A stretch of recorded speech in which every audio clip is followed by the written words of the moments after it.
As I said there, Diabetica is really focused on innovative therapeutics for diabetes, obesity and metabolic syndrome.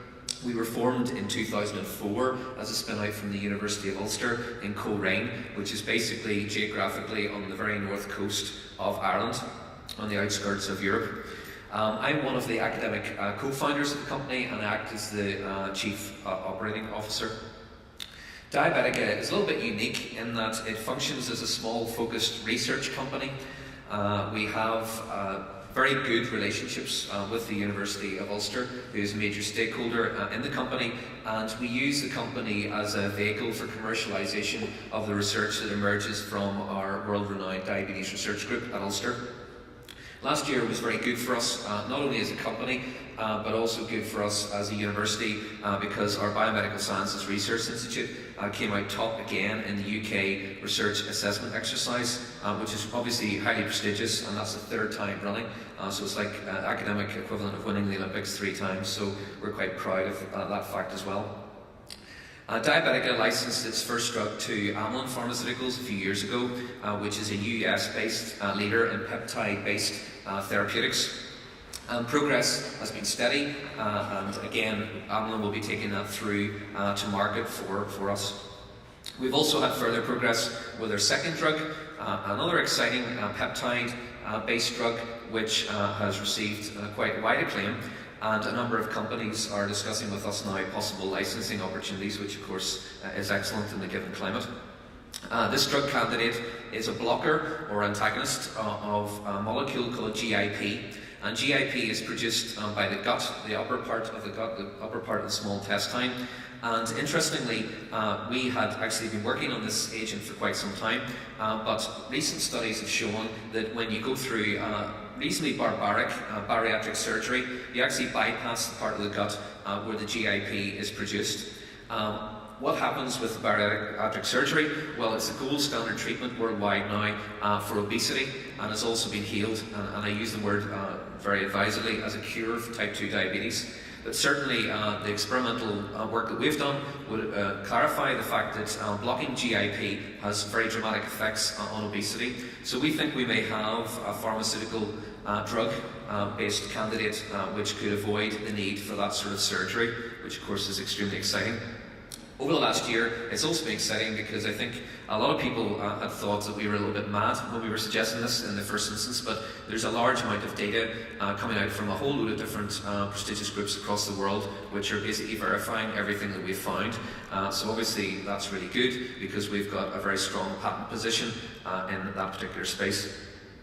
We've also produced a number of other technologies, some of which I can talk about, some of which I can't talk about, because they're either going through patent evaluation at the moment or aren't patented yet.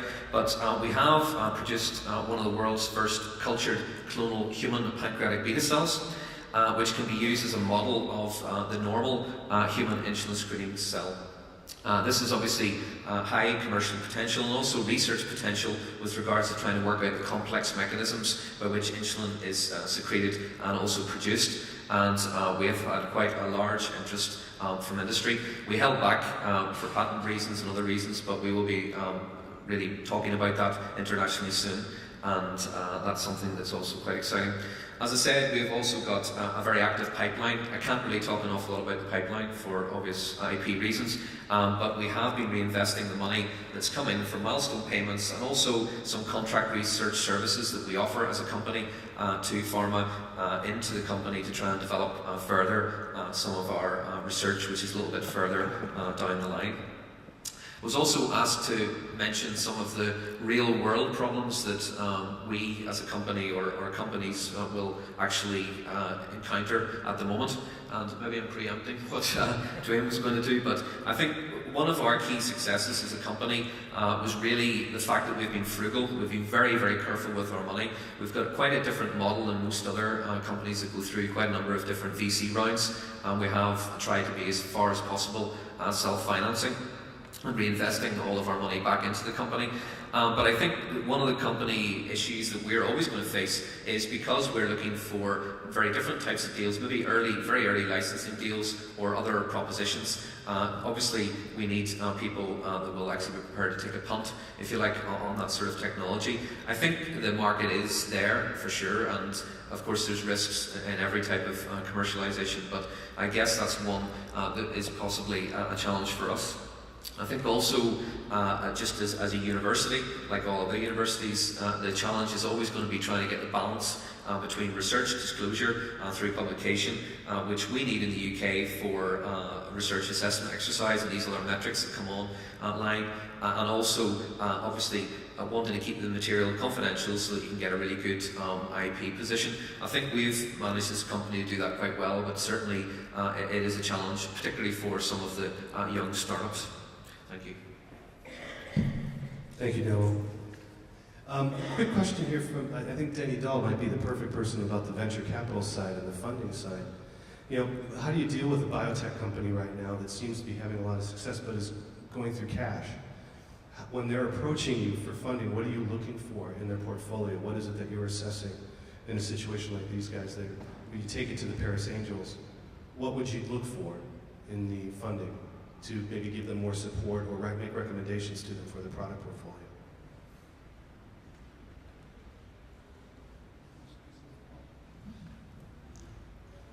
Well, I'm sorry, I have little exposure to the biosector at this stage.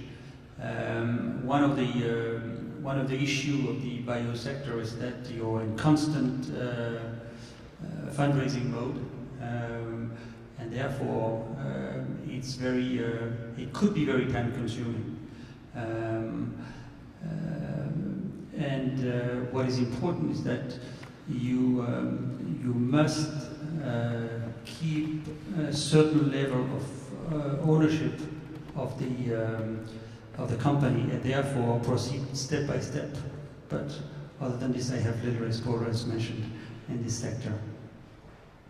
And what about like Imperial right now? We have two people with a lot of experience with Imperial. How are you guys dealing with the downturn related to some of the cash burn issues that Neville's handling right at the moment? Well, first of all, I think entirely in agreement that being frugal is very sensible in the early days. Clearly, Diabetic has achieved a great deal with relatively frugal funding. I suppose the challenge is at what stage you partner and at what stage you scale up. Clearly, Diabetic's business model is predicated on relatively early licensing, and I must say the Amylin deal sounds fantastic for what was a relatively early stage preclinical program.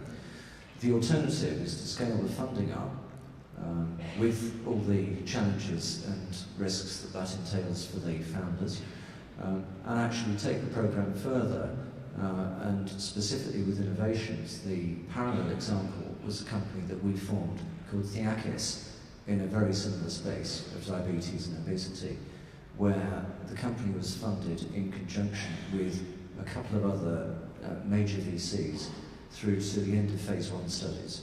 And at that point, we sold the company to Wyeth for a considerable sort of sum, circa $150 million.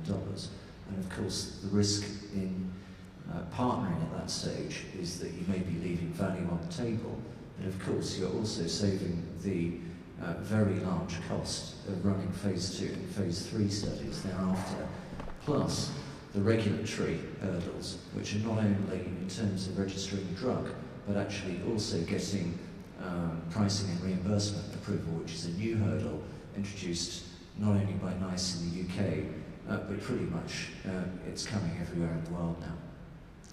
So it's a balance, but frugal sounds good first of all. Because of the nature, I think, of the business that we have, we know our limitations. You're absolutely right. If we were going on to clinical trials and we were trying to raise that sort of money, it would be a situation where probably I would step back. Saying that, because we're really a research-based company, and most of the research that we're doing is actually coming from a laboratory environment, it would make no sense to have external people working on that. So I guess you're right, it just depends on the model, and I think what we maybe represent is probably the less travelled road, and I think it has worked. Might be good luck, might be good fair wind or whatever, but I think it shows that there's more than one way to skin a cat, as we say in the UK.